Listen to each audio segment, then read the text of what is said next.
नमस्कार, भारत के पहले digital mobile news channel metro TV में आपका स्वागत है। मैं हूं अनामिका। बुलेटिन की शुरुआत करते हैं हेडलाइन से।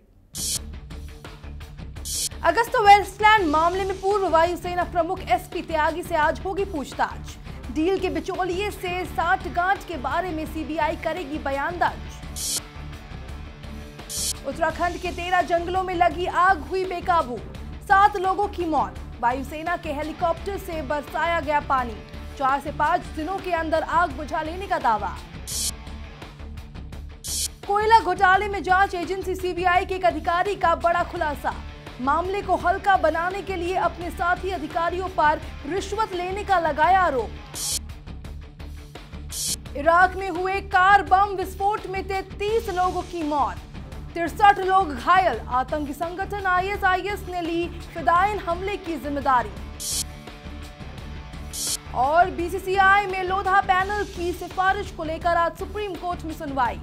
कार्यप्रणाली में सुधार के लिए की गई सिफारिश को लागू करने से बीसीसीआई कर चुका है इनकार। अगस्ता वेस्टलैंड डील पर आज भी संसद के दोनों सदनों में हंगामे के आसार है। इटली के मिलान की अदालत के फैसले के बाद जहां सत्ता पक्ष विपक्ष को घेरने का मौका नहीं छोड़ना चाहती, वहीं कांग्रेस ने भी अपने बचाव के लिए हमलावर रुख अख्तियार कर लिया है। इस बीच रक्षा मंत्री मनोहर पर्रिकर ने कहा है कि वो 4 मई को अगस्ता डील पर संसद में बयान देंगे। पर्रिकर ने कहा है कि वो इस डील के विस्तृत ब्यौरे के साथ सभी तथ्यों को पेश करेंगे, जिसमें इस बात का जिक्र होगा कि कैसे कंपनी के मुताबिक नियमों और प्रावधानों में ढील दी गई।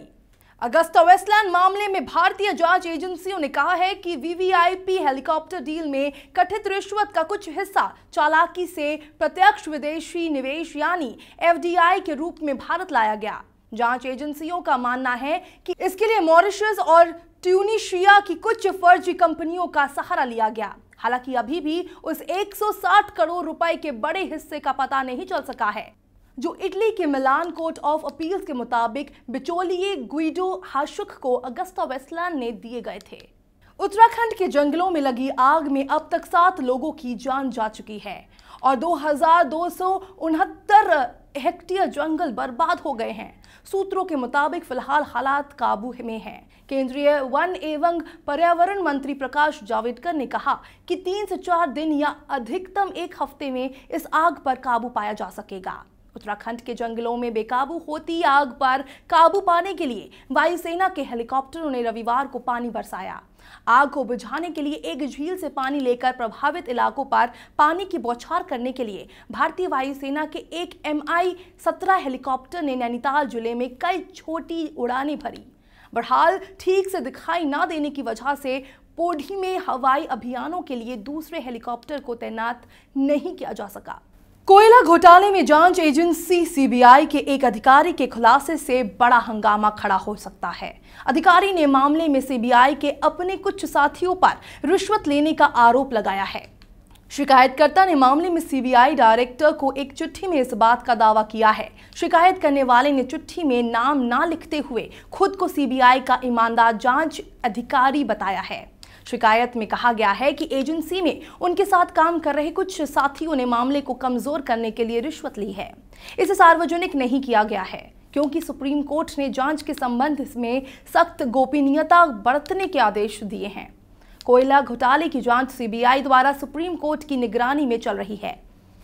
दिल्ली की एक अदालत ने कहा है कि झारखंड के पूर्व मुख्यमंत्री मधु कोढ़ा ने कोयला मंत्रालय से अनुशंसा करके इस बात को सुनिश्चित किया था कि समूचे अमरकोंडा मुर्गादंगल कोयला ब्लॉक का आवंटन आरोपी उद्योगपति नवीन जिंदल के समूह की कंपनी को मिले। अदालत ने ये बात जिंदल, कोढ़ा, पूर्व कोयला राज्य मंत्री दसारी नारायण राव और 5 कंपनियों समेत 12 अन्य लोगों के खिलाफ आरोप तय करने का आदेश जारी करते हुए कही।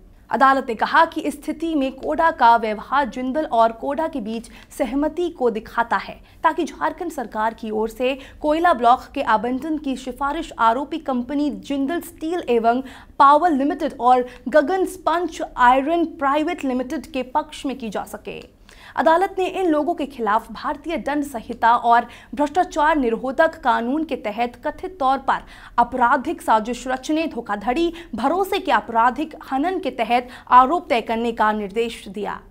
जवाहरलाल नेहरू विश्वविद्यालय छात्र संघ के अध्यक्ष कन्हैया कुमार ने इन आरोपों को खंडन किया है कि उन्होंने एक जनसंपर्क अधिकारी नियुक्त कर रखा है। उनके पास आईफोन है और वो विमान में बिजनेस क्लास में सफर करते हैं। कन्हैया ने कहा, मेरा कोई जनसंपर्क अधिकारी नहीं है, मुझे उसकी क्या जरूरत। जो लोग ऐसी अफवाहें फैला रहे हैं वो उस ताकतवर बल का हिस्सा है जो मेरे अभियान के खिलाफ है, जो मैंने जेएनयू और देश भर के 8000 छात्रों के साथ मिलकर शुरू किया है। कन्हैया ने कहा कि मेरी यात्रा का खर्च आयोजनकर्ता उठाते हैं, जो मुझे अपने विरोध प्रदर्शन में शामिल होने और सभा को संबोधित करने के लिए आमंत्रित करते हैं। सीधी सी बात है कि मेरे पास विमान का टिकट खरीदने के लिए पैसे नहीं हैं। गुजरात सरकार ने कल अधिसूचना जारी कर गैर आरक्षित समुदाय से ताल्लुक रखने वाले आर्थिक रूप से पिछड़े वर्ग को 10% आरक्षण दे दिया है। सरकार ने 2 दिन पहले ही राजनीतिक रूप से संवेदनशील इस कदम की घोषणा की थी। राज्य के स्थापना दिवस के अवसर पर जारी गुजरात गैर आरक्षित आर्थिक रूप से पिछड़ा वर्ग अधिसूचना 2016 गैर आरक्षित वर्ग से ताल्लुक रखने वाले ऐसे लोगों को 10% आरक्षण देगी जिनके परिवार की वार्षिक आय 6 लाख रुपए से ज्यादा नहीं है। अधिसूचना में स्पष्ट किया गया है कि आर्थिक रूप से पिछड़े वर्ग को दिया जा रहा यह आरक्षण SC, ST और SEBC वर्ग को राज्य सरकार की ओर से दिए जाने वाले आरक्षण से इतर है। पहले मोदी, फिर नीतीश और अब राहुल गांधी के लिए सियासी प्लान बना रहे प्रशांत किशोर यानी पीके ने उत्तर प्रदेश के चुनाव के लिए कांग्रेस को एक नया मंत्र दिया है। इसके मुताबिक पीके उत्तर प्रदेश के लिए राहुल गांधी या प्रियंका गांधी को बतौर मुख्यमंत्री पद के उम्मीदवार के तौर पर पेश करना चाहते हैं। सूत्रों के मुताबिक पीके ने प्लान दिया है कि मायावती और अखिलेश के सामने कांग्रेस की तरफ से एक बड़ा और भरोसेमंद चेहरा होना जरूरी है। अगर राहुल गांधी खुद सीएम का चेहरा बने और कांग्रेस यूपी जीते तो 2019 की जीत तय हो जाएगी। कांग्रेस यूपी में 2017 के चुनाव को जीतेगी तो मोदी सरकार आखिरी 2 सालों के लिए लैम डक सरकार बनकर रह जाएगी। बतौर पीके कांग्रेस को यूपी में किसी के साथ गठबंधन की जरूरत नहीं है। इराक के दक्षिणी शहर सांवा में 2 बम धमाकों में कम से कम 33 लोग मारे गए जबकि 50 से अधिक लोग घायल हो गए। इराक के एक पुलिस अधिकारी ने बताया कि अस्पतालों में 33 शव लाए गए हैं। सुरक्षा सूत्रों ने पहचान उजागर न करने की शर्त पर उन्होंने कहा कि ताजा खबरों के मुताबिक मध्य समावा में हुए 2 कार बम विस्फोटों में 33 लोगों की मौत हो गई है और अन्य 63 लोग घायल हो गए। इस्लामिक स्टेट ने दक्षिण इराक में हुए इस बम हमलों की जिम्मेदारी ली है। इस जिहादी संगठन ने सोशल मीडिया पर जारी अपने एक बयान में दावा किया कि सांवा में सुरक्षा बलों को निशाना बनाते हुए 2 आत्मघाती हमलावरों ने कार बम धमाके किए।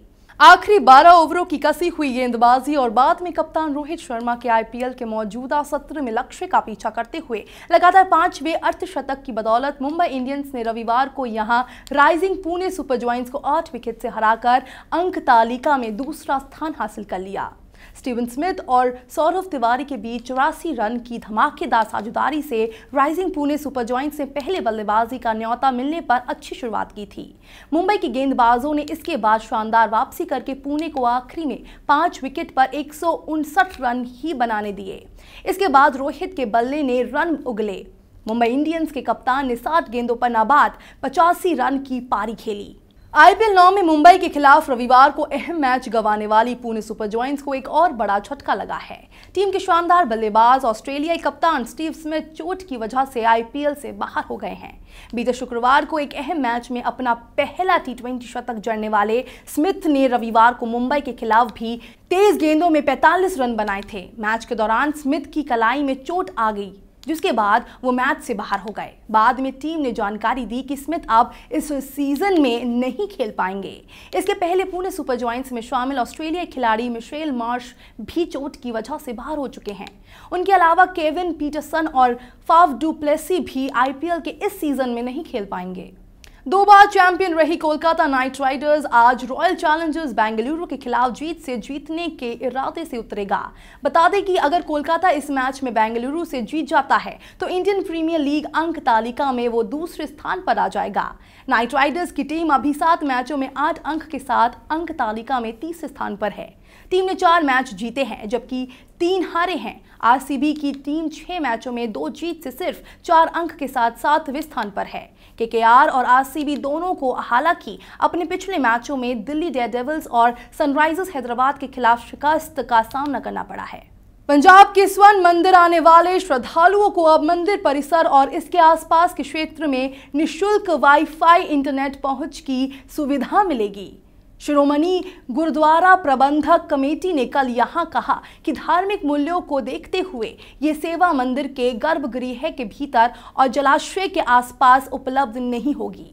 कमेटी के मुताबिक वाईफाई अकाल तख्त के अलावा एसजीपीसी के सभी कार्यालयों और स्वर्ण मंदिर के संबंध कार्यालयों में काम करेगा। ये निःशुल्क सुविधा वीडियोकॉन द्वारा उपलब्ध कराई जाएगी। एक्टर प्रियंका चोपड़ा ने अमेरिका के राष्ट्रपति बराक ओबामा के साथ शनिवार को व्हाइट हाउस में डिनर किया। ये दरअसल वार्षिक व्हाइट हाउस कॉरेस्पॉन्डेंस डिनर था। प्रियंका ने ओबामा के साथ की अपनी तस्वीर इंस्टाग्राम के अपने अकाउंट पर पोस्ट की। उन्होंने लिखा, बहुत ही मजेदार और आकर्षक बराक ओबामा और खूबसूरत मिशेल ओबामा से मिलना शानदार रहा। प्यारी शाम के लिए आपका शुक्रिया। आपके गर्ल्स एजुकेशन प्रोग्राम से जुड़कर काम करने के लिए उत्साहित हूँ। गैर लाभकारी व्हाइट हाउस कॉरेस्पॉन्डेंट्स एसोसिएशन पत्रकारिता के छात्रों के लिए छात्रवृत्ति जुटाने के उद्देश्य से हर साल इस रात्रि भोज का आयोजन करता है। इस संस्था के सदस्यों में पत्रकार, निर्माता, कैमरा ऑपरेटर और अन्य पत्रकार भी शामिल हैं जो नियमित रूप से व्हाइट हाउस की कवरेज करते हैं। खबरों के सफर में फिलहाल इतना ही। देश और दुनिया की ताज़ा तरीन खबरों के लिए जुड़े रहिए मेट्रो टीवी के साथ। नमस्कार।